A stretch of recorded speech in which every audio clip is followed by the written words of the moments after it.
Muchísimas gracias, senadora Aispuro. Bueno, ya el senador Omar Fayad ha dado con detalle las reformas que la Cámara de Diputados hizo a la minuta que el Senado de la República remitió a la COS legisladora para que se expidiera la ley federal para prevenir y sancionar los delitos cometidos en materia de hidrocarburos. Hay que recordar que en esa ley, en ese momento, este dictamen alcanzó la unanimidad del Senado de la República porque evidentemente todos coincidimos en la importancia y la necesidad de tipificar y establecer con toda precisión las sanciones que correspondieran a todas aquellas personas o grupos delictivos que se dedican a el robo de hidrocarburos en sus distintas modalidades, ya sea gasolina, ya sea diésel e incluso gas. Lamentablemente, las modificaciones que ha hecho la Cámara de Diputados a la minuta que enviamos, aprobada por unanimidad en este Senado, ha significado, desde nuestro punto de vista, lo digo también como presidente de la comisión, aunque quiero aclarar que la votación en mi comisión fue de 3 votos a favor de la minuta y mi voto en contra, significan regresiones muy importantes al acuerdo alcanzado. Yo considero que es una minuta que es una afrenta al Senado mexicano y que representa a la vez un agravio a los ciudadanos en su calidad de consumidores de gasolina, de diésel, de gas licuado del petróleo y de gas natural. Y destaco 4 asuntos que a mi juicio son los más importantes que deben de atenderse y que lamentablemente no pudimos superar con prontitud. Por supuesto, hay un tema vinculado a la armonización respecto a la reforma constitucional en donde se eliminó el salario mínimo y se desindexó para establecer el conjunto de multas o incremento de tarifas en la prestación de algunos bienes y servicios. Lamentablemente, en esta minuta que envía la Cámara de Diputados, se sigue conteniendo el precepto de establecer las multas a partir de salarios mínimos cuando la reforma constitucional ya establece otra unidad de medida. Y así como lo acabamos de resolver en el caso de la reforma política del Distrito Federal, que una de las 3 modificaciones que envió la Cámara de Diputados fue armonizar este tema de la unidad de medida respecto a la legislación que estábamos discutiendo, por lo menos debería modificarse en esta ley para prevenir y sancionar los delitos cometidos en materia de hidrocarburos y no se estableciera esta incongruencia legislativa que daría la Constitución, por más que me digan que el artículo transitorio de la reforma constitucional señala que todas las leyes que consideren salario mínimo con unidad medida deberán adecuarse a la nueva unidad. También hay un problema vinculado con el interés de la industria de los gasolineros. Y esto tiene que ver particularmente con 2 aspectos. El primero es que el delito por la venta de cantidades menores a 1 litro o a 1 kilo de gasolina o de gas pasa a convertirse a un delito que se perseguía de oficio por la autoridad a un delito que se perseguirá siempre y cuando exista querella. Lo cual, en primer lugar, rompe con el principio de que el Estado debe garantizar con plena responsabilidad no solamente el derecho de los ciudadanos a gozar de un servicio adecuado de la concesión que se otorga a quienes vayan a distribuir la gasolina, sino que además tiene la obligación de vigilar que los términos de la concesión se cumplan cabal y puntualmente. Y en segundo lugar, que es un hecho grave, es que amplía el margen de tolerancia respecto a las mermas que justifican los litros de menos de 1,000 mililitros o los kilos de menos de 1,000 gramos, ya que al elevar el rango de merma del 0.5 al 1.5%, en primer lugar rompe con lo que está establecido en la norma oficial mexicana, que establece solamente para evitar la sanción administrativa, en caso de mermas, que estas pueden ir de 10 a 12 mililitros por cada litro.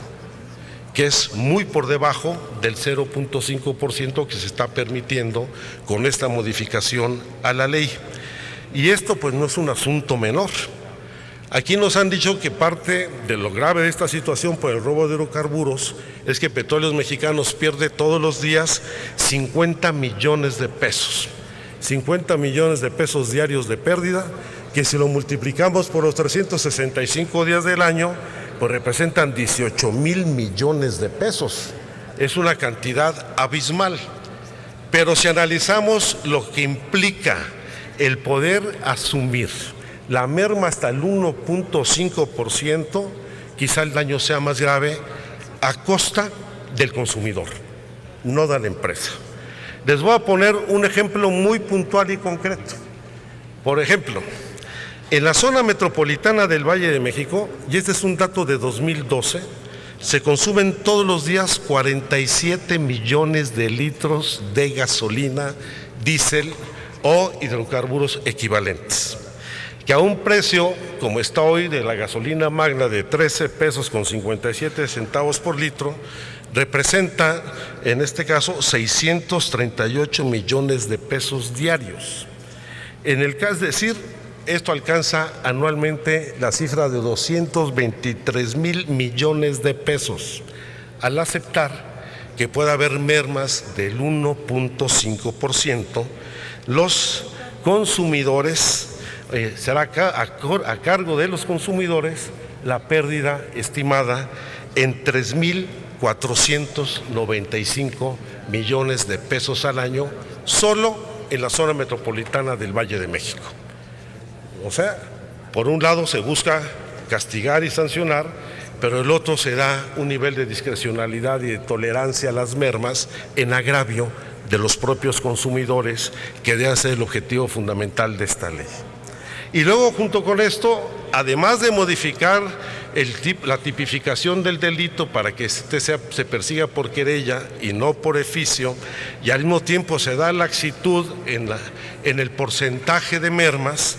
se busca además endurecer y criminalizar la protesta social en el caso de temas vinculados con hidrocarburos. Y si bien en la minuta que nosotros enviamos se eliminó el delito de sabotaje, lo único que hicieron fue transferirlo al artículo 140 del Código Federal de Procedimientos Penales, pero además no lo pasaron con el conjunto de la redacción que aquí establecimos, donde en el primer párrafo se tipificaba con precisión el delito de sabotaje y en el segundo párrafo se establecía con toda claridad una excepción, y la excepción decía a la letra: en ningún caso podrá considerarse sabotaje el ejercicio del derecho a la manifestación y expresión de opiniones o ideas o a la libertad de expresión. Con esta eliminación no lo quitan lo quitan de la ley para prevenir y sancionar los delitos cometidos en materia de hidrocarburos, pero lo mandan al Código Penal y eliminan la excepción con lo que se busca criminalizar la protesta social en el caso de que se puedan presentar conflictos o diferencias, lo cual se agrava con la incorporación de un artículo nuevo que no estaba en la ley que enviamos, el 23, en que de manera arbitraria y por la puerta de atrás hace prácticamente una reforma a la Ley de Seguridad Nacional, que atenta directamente contra la reforma constitucional, la Ley General y la Ley Federal de Transparencia y Acceso a la Información que nosotros establecimos, ya que, y esta es una perla, porque yo no sé qué tiene que ver con la Ley de Seguridad Nacional esta parte del combate al robo de hidrocarburos. Y señala, artículo 23, la información o datos sobre el funcionamiento de las operaciones, instalaciones, actividades, movimiento del personal o vehículos asignatarios, contratistas o permisionarios que se vinculen con las actividades previstas en el párrafo séptimo del artículo 27 de la Constitución Política de los Estados Unidos Mexicanos será considerada información de seguridad nacional. Cuando los temas de definición, lo que son las definiciones de cuáles son los temas que ponen en riesgo la seguridad nacional, deben estar incluidos en la Ley de Seguridad Nacional, y cuando esto vulnera lo que establecimos desde la reforma del texto constitucional en materia de transparencia y rendición de cuentas, y fue el alegato contra el consejero jurídico en que se arrogó o quería arrogarse la facultad para que pudiera controvertir todas las resoluciones del INAI que a su juicio, apegado a la ley, constituyeran un riesgo a la seguridad nacional. Yo creo que esto es gravísimo, independientemente de que al final le agregaron otro párrafo, en donde dice que lo anterior, sin perjuicio de las obligaciones establecidas en la legislación aplicable en materia de transparencia y acceso a la información pública. Con lo que quieren justificar, dicen que es preponderante o prevalece la Ley General de Acceso a la Información y la Ley Federal sobre esta. Pues sea o no cierto, simple y sencillamente, con el hecho de que el consejero jurídico pueda contravertir argumento de riesgo a la seguridad nacional, va a mandar al litigio jurídico y a contravertir todas estas solicitudes de información que tardarán meses, quizá años, en la Suprema Corte de Justicia de la Nación. Más aún, para profundizar los problemas vinculados con seguridad nacional, en el artículo previo al 22, considera, para efectos de esta ley, que como instalaciones estratégicas, los espacios, inmuebles, construcciones, muebles, equipo y demás bienes destinados al funcionamiento, mantenimiento y operación de las actividades estratégicas consideradas por la Constitución Política de los Estados Unidos Mexicanos. Cuando en la reforma energética ustedes aprobaron modificar el artículo 29 constitucional que eliminó la explotación, la extracción de hidrocarburos como áreas estratégicas reservadas al Estado mexicano, lo cual genera ya también una nueva contradicción con la Constitución. Esta minuta que nos ha enviado la Cámara de Diputados indudablemente es un agravio, una regresión que vamos a controvertir porque es inconstitucional. Y espero que el Instituto Nacional de Acceso a la Información, que nos están siguiendo diligentemente por el canal del Congreso, en su sesión del día de mañana, decida iniciar este proceso de controversia en su reunión plenaria. Yo creo que tantos años trabajando por construir un acuerdo en materia de transparencia, acceso a la información y rendición de cuentas, para que ahora por la puerta de atrás, en una ley para regular asuntos vinculados con la comisión de un delito, nos quieran restringir el acceso a información aludiendo temas de seguridad nacional, sin acreditar, primero